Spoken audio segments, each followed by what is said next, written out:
أعوذ بالله من الشيطان الرجيم بسم الله الرحمن الرحيم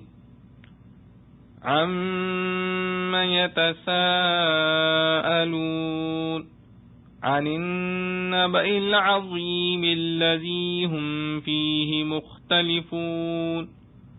كلا سيعلمون ثم كلا سيعلمون ألم نجعل الأرض مهادا والجبال أوتادا وخلقناكم أزواجا وجعلنا نومكم سباتا وجعلنا الليل لباسا وجعلنا النهار معاشا وبنينا فوقكم سبعا شدادا وجعلنا سراجا وهاجا وأنزلنا من المعصرات ماء ثجاجا لنخرج به حبا ونباتا وجنات ألفافا إن يوم الفصل كان ميقاتا يوم ينفخ في الصور فتأتون أفواجا وفتحت السماء فكانت أبوابا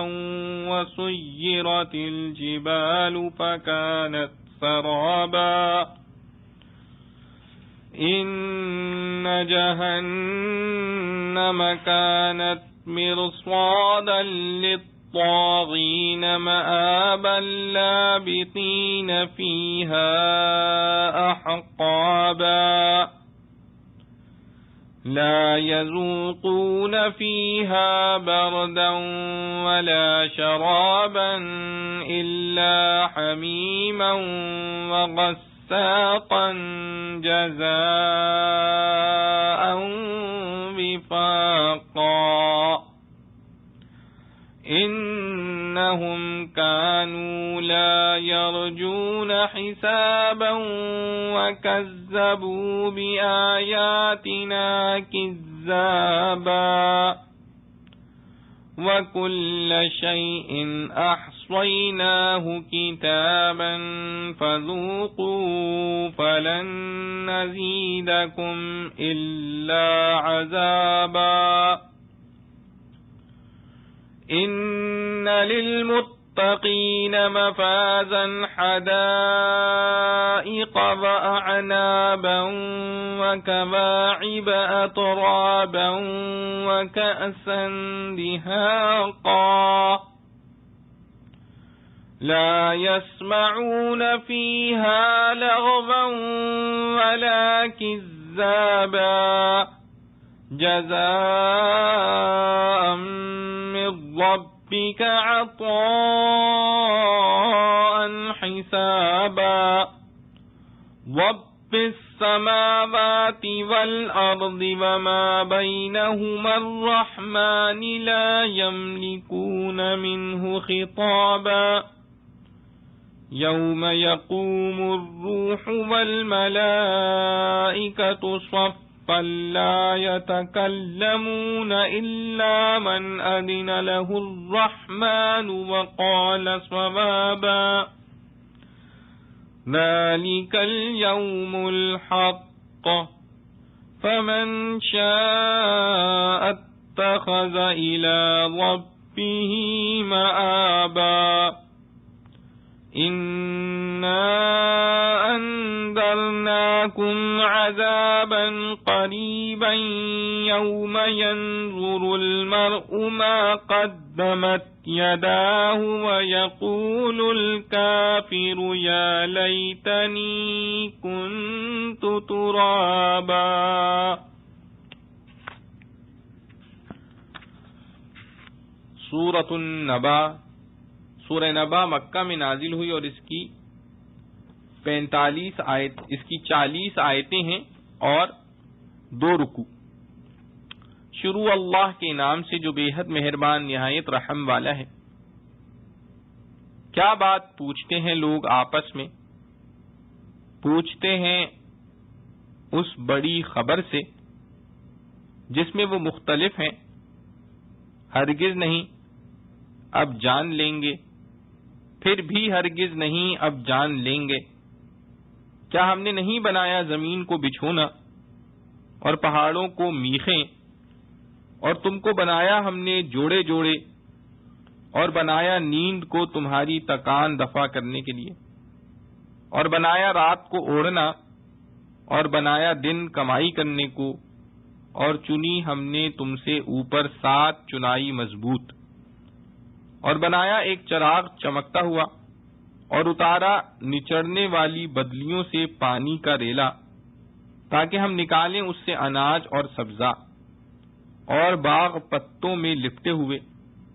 بے شک دن فیصلے کا ہے، ایک وقت ٹھہرا ہوا، جس دن پھونکی جائے سور، پھر تم چلے آؤ جٹ کے جٹ، اور کھولا جائے آسمان تو ہو جائیں اس میں دروازے، اور چلائے جائیں گے پہاڑ تو ہو جائیں گے چمکتا ریتا۔ بے شک دوزخ ہے تاک میں شریروں کا ٹھکانہ، رہا کریں اس میں قرنوں، نہ چکھیں وہاں کچھ مزہ ٹھنڈک کا، اور نہ پینا ملے کچھ مگر گرم پانی اور بہتی پیپ۔ بدلہ ہے پورا، ان کو توقع نہ تھی حساب کی، اور جھٹلاتے تھے ہماری آیتوں کو مکرا کر۔ اور ہر چیز ہم نے گن رکھی ہے لکھ کر، اب چکھو کہ ہم نہ بڑھاتے جائیں گے تم پر مگر عذاب۔ بے شک در والوں کو ان کی مراد ملنی ہے، باغ ہیں اور انگور، اور نوجوان عورتیں ایک عمر کی سب، اور پیالے جھلکتے ہوئے، نہ سنیں گے وہاں بک بک اور نہ مکرانا۔ بدلہ ہے تیرے رب کا دیا ہوا حساب سے، جو رب ہے آسمانوں کا اور زمین کا اور جو کچھ ان کے بیچ میں ہے، بڑی رحمت والا، قدرت نہیں کہ کوئی اس سے بات کرے۔ جس دن کھڑی ہو روح اور فرشتے قطار باندھ کر، کوئی نہیں بولتا مگر جس کو حکم دیا رحمان نے، اور بولا بات ٹھیک۔ وہ دن ہے برحق، پھر جو کوئی چاہے بنا رکھے اپنے رب کے پاس ٹھکانہ۔ ہم نے خبر سنا دی تم کو ایک آفت نزدیک آنے والی کی، جس دن دیکھ لے گا آدمی جو آگے بھیجا اس کے ہاتھوں نے، اور کہے گا کافر کسی طرح میں مٹی ہوتا۔ خلاصہ تفسیر، یہ قیامت کا انکار کرنے والے لوگ کس چیز کا حال دریافت کرتے ہیں؟ اس بڑے واقعے کا حال دریافت کرتے ہیں جس میں یہ لوگ اہل حق کے ساتھ اختلاف کر رہے ہیں۔ مراد قیامت ہے، اور دریافت کرنے سے مراد بطور انکار کے دریافت کرنا ہے، اور مقصود اس سوال و جواب سے اذہان کا ادھر متوجہ کرنا اور تفسیر بعد الابہام سے اس کا اہتمام شان ظاہر کرنا ہے۔ آگے ان کے اختلاف کا بے وجہ اور باطل ہونا بیان کیا گیا ہے کہ جیسے یہ لوگ سمجھتے ہیں کہ قیامت نہ آوے گی، ہرگز ایسا نہیں، بلکہ قیامت آوے گی، اور ان کو ابھی معلوم ہوا جاتا ہے، یعنی جب دنیا سے رخصت ہونے کے بعد ان پر عذاب واقع ہوگا، تب حقیقت اور حقیقت قیامت کی منکشف ہو جاوے گی۔ اور ہم پھر مقرر کہتے ہیں کہ جیسا یہ لوگ سمجھتے ہیں کہ قیامت نہ آوے گی، ہرگز ایسا نہیں، بلکہ آوے گی، اور ان کو ابھی معلوم ہوا جاتا ہے ہماری قدرت کا انکار۔ اور چونکہ وہ لوگ اس کو مستبعد یا محال سمجھتے ہیں، آگے اس کے امکان اور وقوع کا بیان ہے کہ اس کو محال سمجھنے سے ہماری قدرت کا انکار لازم آتا ہے، اور ہماری قدرت کا انکار نہایت عجیب ہے، کیونکہ ہم نے زمین کو فرش اور پہاڑوں کو زمین کی میخیں نہیں بنایا، یعنی مثل میخوں کے بنایا۔ جیسا کسی چیز میں میخیں لگا دینے سے وہ چیز اپنی جگہ سے نہیں ہلتی، اسی طرح زمین کو پہاڑوں سے مستقر کر دیا۔ اس کی تحقیق سورہ نحل میں گزر چکی ہے، اور اس کے علاوہ ہم نے اور بھی دلائل قدرت ظاہر فرمائے۔ چنانچہ ہم ہی نے تم کو جوڑا جوڑا، یعنی مرد و عورت بنایا، اور ہم ہی نے تمہاری نیند کو راحت کی چیز بنایا، اور ہم ہی نے رات کو پردے کی چیز بنایا، اور ہم ہی نے دن کو معاش کا وقت بنایا، اور ہم ہی نے تمہارے اوپر 7 مضبوط آسمان بنائے، اور ہم ہی نے آسمان میں ایک روشن چراغ بنایا، مراد آفتاب ہے، لقوله تعالی وجعل الشمس سراجا، اور ہم ہی نے پانی بھرے بادلوں سے بہت پانی برسایا تاکہ ہم اس پانی کے ذریعے سے غلہ اور سبزی اور گنجان باغ پیدا کریں، اور ان سب سے ہمارا کمال قدرت ظاہر ہے۔ پھر قیامت پر ہمارے قادر ہونے کا کیوں انکار کیا جاتا ہے؟ یہ بیان تھا امکان کا آگے وقوع کا ذکر ہے کہ بے شک فیصلے کا دن ایک معین وقت ہے، یعنی جس دن سور پھونکا جاوے گا، پھر تم لوگ گروہ گروہ ہو کر آؤ گے، یعنی ہر امت جدا جدا ہوگی، پھر مومن جدا، کافر جدا، پھر ابرار جدا، اشرار جدا، سب ایک دوسرے سے ممتاز ہو کر میدان قیامت میں حاضر ہوں گے۔ اور آسمان کھل جاوے گا، پھر اس میں دروازے ہی دروازے ہو جاویں گے، یعنی اس قدر بہت سا کھل جاوے گا جیسے بہت سے دروازے ملا کر بہت بڑی جگہ کھلی ہوتی ہے۔ بس کلام مبنی ہے تشبیہ پر، اس میں اب یہ شبہ نہیں ہو سکتا کہ دروازے تو آسمان میں اب بھی ہیں، پھر اس دن دروازے ہونے کے کیا معنی؟ اور یہ کھلنا نزول ملائکہ کے لیے ہوگا، جیسے سورہ فرقان میں تشقق السماء سے تعبیر فرمایا ہے، اور اس کی شرح وہاں گزری ہے، اور پہاڑ اپنی جگہ سے ہٹا دیے جائیں گے سو وہ ریت کی طرح ہو جاویں گے، کقولہ تعالی کثیبا مہیلا۔ اور یہ واقعات نفخہ ثانیہ کے وقت ہوں گے، البتہ نصیر جبال میں یہاں بھی اور جہاں جہاں واقع ہوا ہے دونوں احتمال ہیں، یا تو نفخہ ثانیہ کے بعد کہ اس سے عالم کی سب چیزیں اپنی حیثیت پر عوض کراویں گی، جب حساب کا وقت آوے گا پہاڑوں کو زمین کے برابر کر دیا جاوے گا تاکہ زمین پر کوئی آڑ پہاڑ نہ رہے، سب ایک ہی میدان میں نظر آویں، اور یا یہ نفخہ اولا کا وقت ہوگا جس سے خود فنا کرنا مقصود بالذات ہوگا۔ پھر اس تقدیر پر یوم کو ان سب واقعات کا ظرف فرمانا اس بنا پر ہوگا کہ نفخہ اولا سے نفخہ ثانیہ تک کا مجموعہ ایک یوم قرار دے لیا گیا، واللہ عالم۔ آگے اس یوم الفصل میں جو فیصلہ ہوگا اس کا بیان ہے، یعنی بے شک دوزخ ایک گھات کی جگہ ہے، یعنی عذاب کے فرشتے انتظار اور طاق میں ہیں کہ کافر آویں تو ان کو پکڑتے ہی عذاب دینے لگیں، اور وہ سرکشوں کا ٹھکانہ ہے جس میں وہ بے انتہا زمانوں میں پڑے رہیں گے، اور اس میں نہ تو وہ کسی ٹھنڈک یعنی راحت کا مزہ چکھیں گے، اس سے زمہریر یعنی سخت سردی کی نفی نہیں ہوئی، اور نہ پینے کی چیز کا جس سے پیاس بجھے بجز گرم پانی اور پیپ کے کہ یہ ان کو پورا بدلہ ملے گا، اور وہ اعمال جن کا یہ بدلہ ہے یہ ہیں کہ وہ لوگ حساب قیامت کا اندیشہ نہ رکھتے تھے، اور ہماری ان آیتوں کو جن میں حساب و دیگر امور حقہ کی خبر تھی خوب جھٹلاتے تھے، اور ہم نے ان کے اعمال میں سے ہر چیز کو ان کے نامہ اعمال میں لکھ کر محفوظ کر رکھا ہے، سو ان اعمال پر ان کو مطلع کر کے کہا جاوے گا کہ اب ان اعمال کا مزہ چکھو کہ ہم تم کو سزا ہی بڑھاتے چلے جائیں گے۔ یہ تو کافروں کا فیصلہ ہوا، آگے اہل ایمان کا فیصلہ مذکور ہے کہ خدا سے ڈرنے والوں کے لیے بے شک کامیابی ہے، یعنی کھانے اور سیر کو باغ جن میں طرح طرح کے میوے ہوں گے اور انگور، یہ تخصیص بعد تعمیم اہتمام شان کے لیے ہے، اور دل بہلانے کو نو خواستہ ہم عمر عورتیں، اور پینے کو لبالب بھرے ہوئے جام شراب، اور وہاں نہ کوئی بےہودہ بات سنیں گے اور نہ جھوٹ، کیونکہ یہ باتیں وہاں محض معدوم ہیں۔ یہ ان کو ان کی نیکیوں کا بدلہ ملے گا جو کہ کافی انعام ہوگا آپ کے رب کی طرف سے، جو مالک ہے آسمانوں اور زمین کا اور ان چیزوں کا جو دونوں کے درمیان میں ہے، اور جو رحمان ہے، اور کسی کو اس کی طرف سے مستقل اختیار نہ ہوگا کہ اس کے سامنے عرض معروض کر سکے۔ جس روز تمام ذی ارواح اور فرشتے خدا کے روبرو سب بستہ خضوع و خضوع کے ساتھ کھڑے ہوں گے، اس روز کوئی بول نہ سکے گا بجز اس کے جو رحمان بولنے کی اجازت دے دے، اور وہ شخص بات بھی ٹھیک کہے۔ ٹھیک بات سے مراد وہ بات جس کی اجازت دی گئی ہے، یعنی بولنا بھی محدود و مقید ہوگا، یہ نہیں کہ جو چاہے بولنے لگے، اور مستقل اختیار سے اوپر یہی مراد ہے۔ آگے اوپر کے تمام مضامین کا خلاصہ ہے کہ یہ دن جس کا اوپر ذکر ہوا یقینی دن ہے، سو جس کا جی چاہے اس کے حالات سن کر اپنے رب کے پاس اپنا ٹھکانہ بنا رکھے، یعنی نیک عمل کرے کہ وہاں نیک ٹھکانہ ملے۔ آگے اتمام حجت ہے کہ لوگوں، ہم نے تم کو ایک نزدیک آنے والے عذاب سے ڈرا دیا ہے جو کہ ایسے دن میں واقع ہونے والا ہے جس دن ہر شخص ان اعمال کو اپنے سامنے حاضر دیکھ لے گا جو اس نے اپنے ہاتھوں کیے ہوں گے، اور کافر حسرت سے کہے گا کہ کاش میں مٹی ہو جاتا تاکہ عذاب سے بچتا، اور یہ اس وقت کہے گا جب چوپائے جانور مٹی کر دیے جاویں گے۔ معارف و مسائل۔ عَمَّ يَتَسَاءَلُونَ، لفظ عَمَّ دو حرفوں سے مرکب عن اور ما حرف ما استفہام کے لیے آتا ہے۔ اس ترکیب میں حرف ما میں سے الف ساقط کر دیا گیا، معنی یہ ہوئے کہ یہ لوگ کس چیز میں باہمی سوال و جواب کر رہے ہیں، پھر خود ہی اس کا جواب دیا گیا عن النبأ العظیم الذی هم فیہ مختلفون۔ لفظ نبا کے معنی خبر کے ہیں، مگر ہر خبر کو نبا نہیں بلکہ جب کوئی عظیم الشان خبر ہو اس کو نبا کہا جاتا ہے۔ مراد اس نبا یعنی خبر عظیم الشان سے قیامت ہے، اور معنی آیت کے یہ ہیں کہ یہ لوگ اہل مکہ عظیم الشان خبر یعنی قیامت کے بارے میں بحث اور سوال جواب کر رہے ہیں جس میں ان کے آپس میں اختلاف ہو رہا ہے۔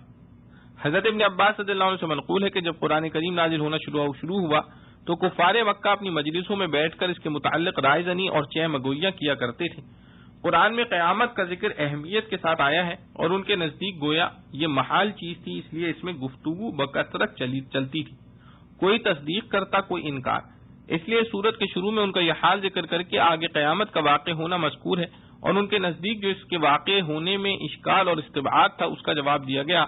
اور بعض حضرات مفسرین نے فرمایا کہ یہ سوال جواب کوئی واقعی تحقیق کے لیے نہیں تھا بلکہ محض استہزاء و تمسخر کے لیے تھا، واللہ اعلم۔ قرآن کریم نے ان کے جواب میں ایک ہی جملے کو تاکید کے لیے 2 مرتبہ فرمایا، کلا سیعلمون، ثم کلا سیعلمون۔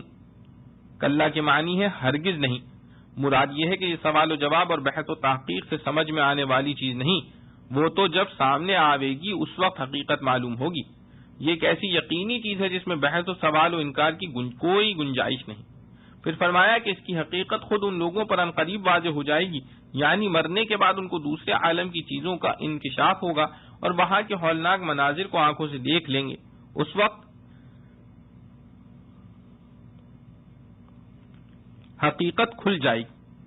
اس کے بعد حق تعالی نے اپنی قدرت کاملہ اور حکمت و صنعت کے یہ چند مناظر کا ذکر فرمایا ہے جن سے واضح ہو جاتا ہے کہ حق تعالی کی قدرت کاملہ سے یہ کوئی بعید نہیں کہ وہ اس سارے عالم کو ایک مرتبہ فنا کر کے دوبارہ پھر ویسا ہی پیدا کر دے۔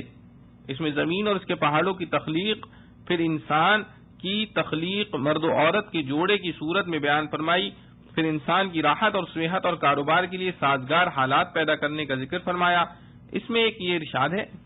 جعلنا نومکم سباتا۔ سبات سبت سے مشتق ہے جس کے معنی موننے اور قطع کرنے کے ہیں۔ نیند کو حق تعالی نے ایسی چیز بنایا ہے کہ وہ انسان کے تمام ہموم و غموم اور افکار کو قطع کر کے اس کے قلب کو، دماغ کو ایسی راحت دیتی ہے کہ دنیا کی کوئی راحت اس کا بدل نہیں ہو سکتی۔ اسی لیے سبات کا ترجمہ بعض حضرات نے راحت سے بھی کیا ہے۔ نیند بہت بڑی نعمت ہے۔ یہاں تعالی نے انسان کو جوڑے جوڑے بنانے کا ذکر فرمانے کے بعد اس کی راحت کے سب سامانوں میں سے خاص طور پر نیند کا ذکر فرمایا ہے۔ غور کیجئے تو یہ ایک ایسی عظیم الشان نعمت ہے کہ انسان کی ساری راحتوں کا مدار یہی ہے، اور اس نعمت کو حق تعالی نے پوری مخلوق کے لیے عام ایسا فرما دیا ہے کہ امیر غریب، عالم جاہل، بادشاہ اور مزدور سب کو یہ دولت یکساں بیک وقت عطا ہوتی ہے۔ بلکہ دنیا کے حالات کا تجزیہ کریں تو غریبوں اور محنت کشوں کو یہ نعمت جیسی حاصل ہوتی ہے وہ مالداروں اور دنیا کے بڑوں کو نصیب نہیں ہوتی۔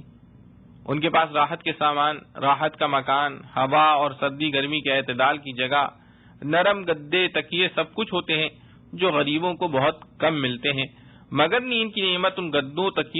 تکیوں یا کوٹھی بنگلوں کی فضا کے تابع نہیں، وہ تو حق تعالی کی ایک نعمت ہے جو براہ راست اس کی طرف سے ملتی ہے۔ بعض اوقات مفلس بے سامان کو بغیر کسی بستر، تکیے کے کھلی زمین پر یہ نعمت فراوانی سے دے دی جاتی ہے، اور بعض اوقات ساز و سامان والوں کو نہیں دی جاتی،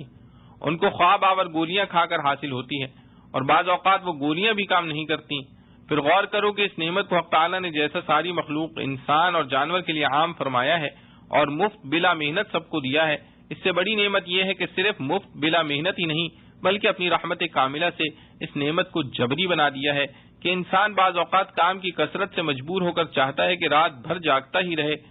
مگر رحمت حق جل شانہ اس پر جبرن نیند مسلط کر کے اس کو سلا دیتی ہے کہ دن بھر کا تکان دور ہو جائے اور اس کے قوہ مزید کام کے لیے تیز ہو جائیں۔ آگے اسی نیند کی عظیم نعمت کا تکملہ یہ بیان فرمایا کہ وَجَعَلْنَا اللَّيْلَ لِبَاسًا، یعنی رات کو ہم نے چھپانے کی چیز بنا دیا۔ یا اشارہ اس طرف ہے کہ انسان کو فطرتاً نیند اس وقت آتی ہے جب روشنی زیادہ نہ ہو، ہر طرف سکون ہو، شور و شغب نہ ہو۔ حق تعالیٰ نے رات کو لباس یعنی اوڑھنے اور چھپانے کی چیز فرما کر اشارہ کر دیا کہ قدرت نے تمہیں صرف نیند کی کیفیت ہی نہیں عطا فرمائی بلکہ سارے عالم میں ایسے حالات پیدا کر دیے جو نیند کے لیے سازگار ہوں۔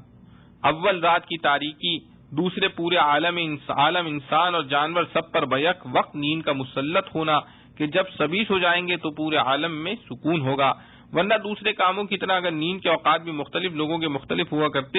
تو کسی کو بھی نیند کے وقت سکون میسر نہ آتا۔ اس کے بعد ارشاد فرمایا وَجَعَلْنَا النَّهَارَ مَعَاشًا، کہ انسان کی راحت و سکون کے لیے یہ بھی ضروری ہے کہ اس کو غذا وغیرہ کی ضروریات ملے، ورنہ وہ نیند موت ہو جائے گی۔ اگر ہمہ وقت رات ہی رہتی اور آدمی سوتا ہی رہتا تو یہ چیزیں کیسے حاصل ہوتی؟ ان کے لیے جدوجہد اور محنت اور دوڑ دھوپ کی ضرورت ہے جو روشنی میں ہو سکتی ہے۔ اس لیے فرمایا کہ تمہاری راحت کو مکمل کرنے کے لیے ہم نے صرف رات اور اس کی تاریکی ہی نہیں بنائی بلکہ ایک روشن دن بھی دیا جس میں تم کاروبار کر کے اپنی معاشی ضروریات حاصل کر سکو۔ فتبارک اللہ احسن الخالقین۔ اس کے بعد انسان کی راحت کے سامان کا ذکر ہے جو آسمان سے متعلق ہیں، ان میں سب سے بڑی نفع بخش چیز آفتاب کی روشنی ہے، اس کا ذکر فرمایا وَجَعَلْنَا سِرَاجًا وَهَّاجًا، یعنی ہم نے آفتاب کو ایک روشن بھڑکنے والا چراغ بنا دیا۔ پھر آسمان کے نیچے جو چیزیں انسان کی راحت کے لیے پیدا فرمائی ان میں سب سے زیادہ ضرورت کی چیز باقی پانی برسانے والے بادل ہیں، ان کا ذکر فرمایا وَأَنزَلْنَا مِنَ الْمُعَصِّرَاتِ مَاءً ثَجَّاجًا، معصرہ کی جمع ہے، جو پانی سے بھرے ہوئے ایسے بادل کو کہا جاتا ہے جو برسنے ہی والا ہو۔ اس سے معلوم ہوا کہ بارش بادلوں سے نازل ہوتی ہے، اور جن آیات میں آسمان سے نازل ہونے کا ذکر ہے یا تو ان میں بھی آسمان سے مراد فضائے آسمانی ہو، جیسے کہ قرآن میں بکثرت لفظ سما اسی معنی کے لیے آیا ہے، اور یا یہ کہا جائے کہ کسی وقت براہ راست آسمان سے بھی بارش آ سکتی ہے، اس کے انکار کی کوئی وجہ نہیں۔ ان تمام صنائع قدرت اور انعامات ربانی کا ذکر فرمانے کے بعد پھر اصل مضمون قیامت کی طرف رجوع ہے۔ ان یوم الفصل کان میقاتا، یعنی فیصلے کا دن، جس سے مراد قیامت ہے، وہ ایک مؤقت اور متعین حد ہے جس پر یہ دنیا ختم ہو جائے گی، جبکہ سور پھونکا جائے گا۔ اور دوسری آیات سے معلوم ہوتا ہے کہ نفخ سور 2 مرتبہ ہوگا، پہلے نفخے سے سارا عالم فنا ہو جائے گا، دوسرے نفخے سے پھر زندہ و قائم ہو جائے گا۔ اس دوسرے نفخے کے وقت سارے عالم کے اگلے پچھلے انسان اپنے رب کے سامنے فوج در فوج ہو کر حاضر ہوں گے۔ حضرت ابو ذر غفاری رضی اللہ عنہ کی روایت ہے کہ رسول اللہ صلی اللہ علیہ وسلم نے فرمایا کہ لوگ قیامت کے روز 3 فوجوں میں تقسیم ہوں گے۔ ایک فوج ان لوگوں کی ہوگی جو پیٹ بھرے ہوئے، لباس پہنے ہوئے، سواریوں پر سوار میدان حشر میں آئیں گے۔ دوسری فوج پیادہ لوگوں کی ہوگی جو چل کر میدان میں آئیں گے۔ تیسری فوج ان لوگوں کی ہوگی جن کو چہروں کے بل گھسیٹ کر میدان حشر میں لایا جائے گا۔ بعض روایات میں افواج کی تشریح 10 قسم کی افواج سے کی گئی ہے، اور بعض حضرات نے فرمایا کہ حاضرین میں محشر کی بے شمار جماعتیں اپنے اپنے اعمال و کردار کے اعتبار سے ہوں گی، اور ان اقوال میں کوئی تضاد نہیں، سب جمع ہو سکتے ہیں۔ وَسُيِّرَتِ الْجِبَالُ فَكَانَتْ سَرَابًا، سیرت سے مراد یہ ہے کہ پہاڑ جو آج ثبات و قرار میں بطور مثال کے پیش کیے جاتے ہیں، یہ سب اپنی اپنی جگہوں کو چھوڑ کر ریزہ ریزہ ہو کر اڑتے پھرنے لگیں گے۔ سراب کے لفظی معنی ذہاب یعنی چلے جانے کے ہیں۔ جنگل کا وہ ریت جو دور سے چمکتا ہوا پانی کی صورت میں نظر آتا ہے اس کو بھی سراب اسی بنا پر کہتے ہیں کہ وہ قریب پہنچتے ہی نظر سے جاتا رہتا ہے۔ ان جہنم کانت مرصادا، مرصاد وہ جگہ ہے جہاں بیٹھ کر کسی کی نگرانی یا انتظار کیا جائے۔ جہنم سے مراد اس جگہ جسر جہنم یعنی پل صراط ہے، جہاں ثواب دینے والے اور عذاب دینے والے دونوں فرشتے انتظار کرتے ہوں گے۔ اہل جنت کو عذاب کے فرشتے پکڑ لیں گے اور اہل جنت کے ساتھ ثواب کے فرشتے ان کو ان کے مقام پر پہنچا دیں گے۔ حضرت حسن بصری رحمۃ اللہ نے فرمایا کہ جہنم کے پل پر نگراں فرشتوں کی چوکی ہوگی، جس کے پاس جنت میں جانے کا پروانہ ہوگا اس کو گزرنے دیا جائے گا، جس کے پاس نہ ہوگا اس کو روک لیا جائے گا۔ للطاغین مآبا، ظاہر یہ ہے کہ للطاغین مآبا کے متعلق ہے، اور یہ ان جہنم کانت کی دوسری خبر ہے۔ اس طرح معنی دونوں جملوں کے یہ ہوئے کہ جسر جہنم تو ہر نیک و بند کے لیے انتظار گاہ ہے، سبھی کو اس کو کے اوپر سے گزرنا ہے، اور جہنم طاغین کے لیے مستقر اور ٹھکانہ ہے۔ طاغی کی جمع ہے، طغیان سے مشتق ہے، جس کے معنی ہے سرکشی، اور طاغی اس شخص کو کہا جاتا ہے جو سرکشی اور نافرمانی میں حد سے گزر جائے۔ اور یہ جبھی ہو سکتا ہے کہ جبکہ وہ ایمان ہی سے نکل جائے، اس لیے تعظیم سے مراد اس جگہ کفار ہوں گے، اور یہ بھی احتمال ہے کہ اس سے مراد وہ بدعقیدہ گمراہ مسلمانوں کے فرقے ہوں جو قرآن و سنت کی حدود سے نکلے ہوئے ہیں، اگرچہ صراحتاً کفر اختیار نہیں کیا، جیسے روافض، خوارج، معتزلہ وغیرہ۔ لابطین فیہا احقابا، لابطین لابط کی جمع ہے جس کے معنی ٹھہرنے والے اور قیامت کرنے والے کے ہیں۔ احقاب حقبہ کی جمع ہے، زمانہ دراز کو حقبہ کہا جاتا ہے۔ اس کی مقدار میں اقوال مختلف ہیں۔ ابن جریر نے حضرت علی کرم اللہ وجہہ سے نقل کیا ہے، اس کی مقدار 80 سال نقل کی، اور ہر سال 12 مہینے کا، اور ہر مہینہ 30 دن کا، اور ہر دن 1000 سال کا، اس طرح تقریباً 2,88,00,000 سال کا ایک حقبہ۔ اور حضرت ابو ہریرہ رضی اللہ عنہ، عبداللہ بن عمر ابن عباس رضی اللہ عنہما وغیرہ نے مقدار حقبہ 80 کے بجائے 70 سال قرار دی، باقی حساب وہی ہے۔ مگر مسند برزار میں حضرت عبداللہ بن عمر رضی اللہ عنہ سے مرفوعاً یہ منقول ہے کہ رسول اللہ صلی اللہ علیہ وسلم نے فرمایا کہ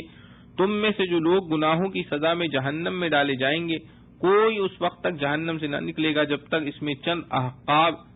نہ رہ لے، اور حقبہ کچھ اوپر 80 سال کا، اور ہر سال 360 دن کا ہے تمہارے موجودہ دنوں کے مطابق۔ اس حدیث میں اگرچہ اس آیت مذکورہ کی تفسیر مذکور نہیں ہے، مگر بہرحال لفظ احقاب کے معنی کا بیان ہے۔ چند صحابہ کرام سے جو اس میں ہر دن 1000 سال کا منقول ہے، اگر وہ بھی حضرت صلی اللہ علیہ وسلم سے سنا ہوا ہے تو روایات حدیث میں تعارض ہوا۔ اس تعارض کے وقت کسی ایک پر جزم و یقین تو نہیں ہو سکتا، مگر اتنی بات دونوں ہی روایتوں میں مشترک ہے کہ حقبہ یا حقب بہت ہی طویل، زیادہ طویل زمانے کا نام ہے۔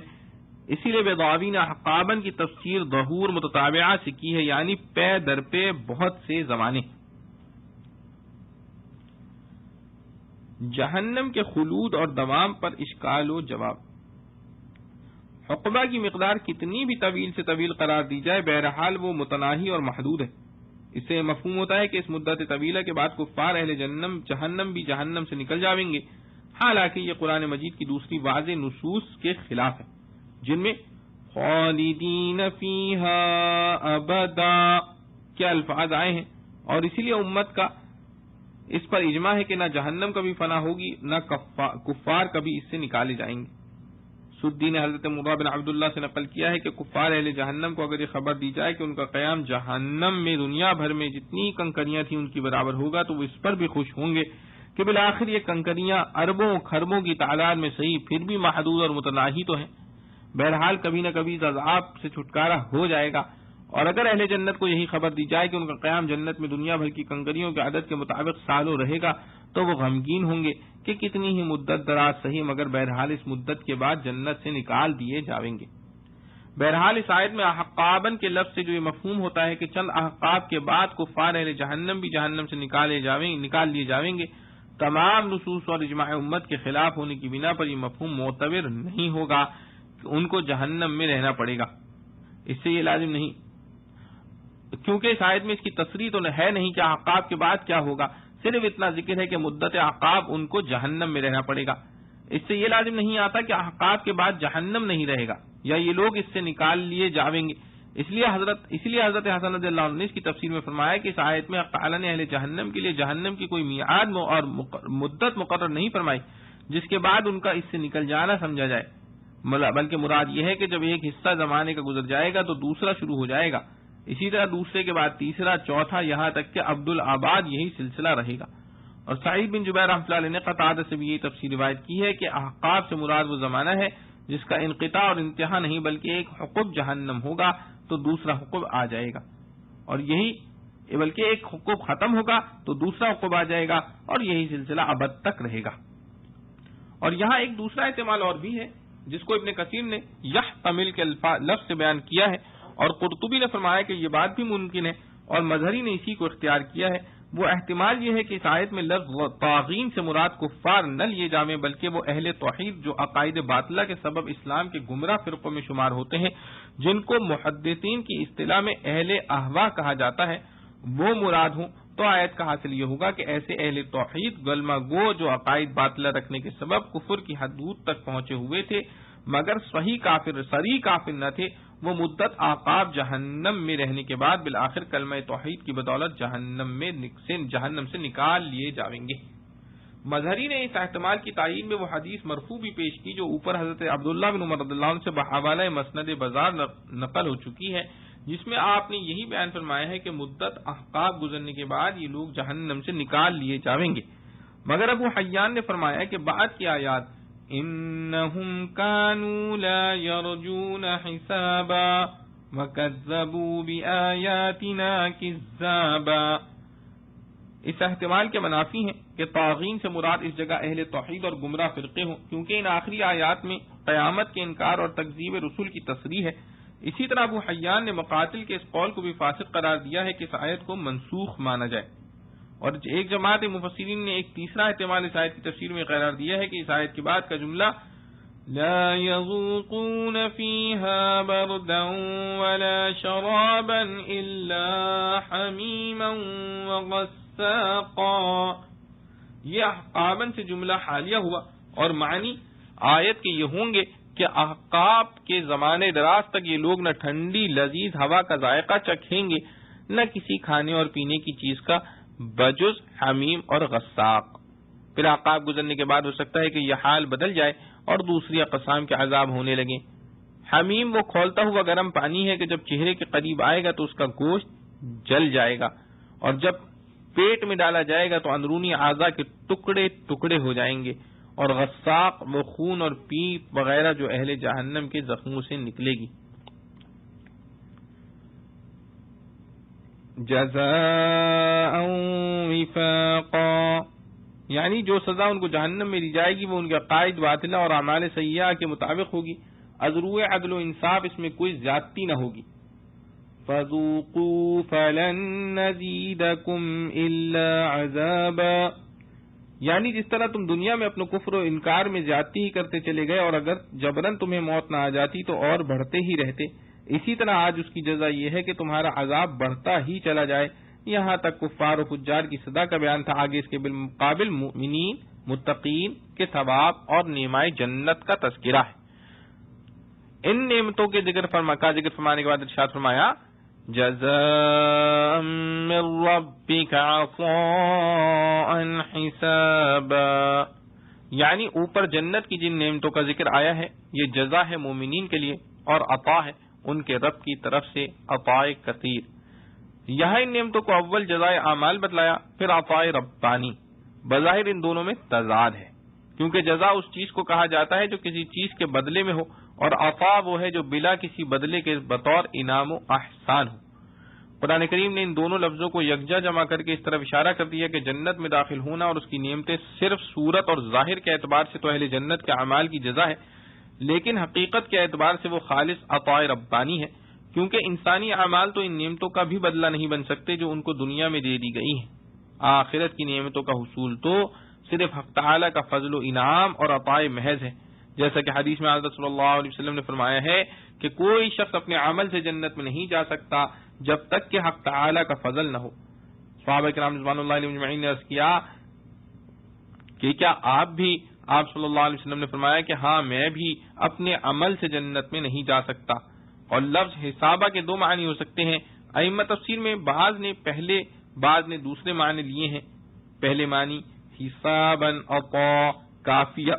کثیرن کے ہیں، یعنی ایسی عطا جو اس کی تمام ضرورتوں کے لیے کافی وافی اور کثیر ہو۔ یہ معنی اس محاورے سے ماخوذ ہیں، احسبت فلانا ای اعطیتہ ما یکفیہ حتی قال حسبی، یعنی احسبت کا لفظ اس معنی کے لیے آتا ہے کہ میں نے اس کو اتنا دیا کہ اس کے بالکل کافی ہو گیا، اس کے لیے بالکل کافی ہو گیا، یہاں تک کہ بول اٹھا حسبی، یعنی بس یہ میرے لیے بہت ہے۔ اور دوسرے معنی حساب کے موازنے اور مقابلے کے بھی آتے ہیں۔ حضرت مجاہد رحمۃ اللہ علیہ نے اس جگہ یہی معنی لے کر مطلب آیت یہ قرار دیا کہ یہ عطاء ربانی اہل جنت پر ان کے اعمال کے حساب سے مبذول ہوگی۔ اس عطا میں درجات بحساب اخلاص اور احسان عمل کے ہوں گے، جیسا کہ حدیث صحیحہ میں صحابہ کرام رضوان اللہ علیہم اجمعین کے اعمال کا درجہ باقی امت کے اعمال کے مقابلے میں قرار دیا ہے کہ صحابی اگر اللہ کی راہ میں ایک مد خرچ کرے جو تقریباً 1 سیر ہوتا ہے اور غیر صحابی احد پہاڑ کی برابر خرچ کرے تو صحابی کا ایک مد اس پہاڑ سے بڑھا ہوا رہے گا۔ واللہ اعلم۔ لا يملكون منه خطابا، اس جملے کا تعلق پہلے جملے جزاء من ربك عطاء حسابا سے بھی ہو سکتا ہے، تو معنی یہ ہوں گے کہ حق تعالی جس کو جو درجہ ثواب کا عطا فرماویں گے اس میں کسی کو گفتگو کرنے کی مجال نہ ہوگی کہ فلاں کو زیادہ فلاں کو کم کیوں دیا گیا۔ اور اگر اس کو علیحدہ جملہ قرار دیا جائے تو مطلب یہ ہوگا کہ محشر میں کسی کو بغیر اجازت حق تعالی خطاب کرنے کا اختیار نہ ہوگا، اور یہ اجازت بعض مواقف حشر میں ہوگی، بعض میں نہ ہوگی۔ یوم یقوم الروح والملائکۃ صفا، روح سے مراد بعض ائمہ تفسیر کے نزدیک جبرائیل امین ہے،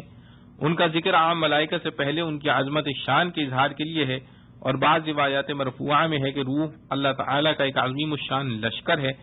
جو فرشتے نہیں، ان کے سر اور ہاتھ پاؤں ہیں۔ اس تفسیر پر گویا دو صفیں ہوں گی، ایک صف روح کی، دوسری فرشتوں کی۔ یوم ینظر المرء ما قدمت یداہ، ظاہر یہ ہے کہ اس سے مراد روز قیامت ہے، اور محشر میں ہر شخص اپنے اعمال کو اپنی آنکھوں سے دیکھ لے گا، خواہ اس طرح کے نامہ اعمال اس کے ہاتھ میں آ جائے گا اس کو دیکھے گا، یا اس طرح کے اعمال محشر میں مجسم اور متشکل ہو کر سامنے آ جائیں گے، جیسا کہ بعض روایات حدیث سے ثابت ہے، اور احتمال یہ بھی ہے کہ اس روز سے مراد موت کا دن ہو اور اپنے اعمال کا دیکھنا قبر و برزخ میں مراد ہو۔ وَيَقُولُ الْكَافِرُ يَا لَيْتَنِي كُنتُ تُرَابًا، حضرت عبداللہ بن عمر رضی اللہ عنہ سے روایت ہے کہ قیامت کے روز ساری زمین ایک سطح مستوی ہو جائے گی، جس میں انسان، جنات، زمین پر چلنے والے پالتو جانور اور وحشی جانور سب جمع کر دیے جائیں گے، اور جانوروں میں سے اگر کسی نے کسی دوسرے پر ظلم دنیا میں کیا تھا تو اس سے اس کا انتقام دلوایا جائے گا، یہاں تک کہ اگر کسی سینگ والی بکری نے بے سینگ بکری کو مارا تھا تو آج اس کا بھی بدلہ دلوایا جائے گا۔ جب اس سے فراغت ہوگی تو سب جانوروں کو حکم ہوگا کہ مٹی ہو جاؤ، وہ سب مٹی ہو جائیں گے۔ اس وقت کافر لوگ یہ تمنا کریں گے کہ کاش ہم بھی جانور ہوتے اور اس وقت مٹی ہو جاتے، حساب کتاب اور جہنم کی سزا سے بچ جاتے۔ نعوذ باللہ من، واللہ سبحانہ وتعالی عالم۔ تمت سورۃ النبا بحمد اللہ۔ اللہ رب العزت سے دعا ہے کہ جو کچھ پڑھا سنا گیا اللہ تعالی جل جلالہ وعم نوالہ ہمیں اس پر عمل کرنے کی توفیق نصیب فرمائے۔ وآخر دعوانا الحمد للہ رب العالمین۔ ربنا تقبل منا انك انت السميع العليم وتب علينا انك انت التواب الرحيم۔ سبحان ربك رب العزة عما يصفون وسلام على المرسلين الحمد لله رب العالمين۔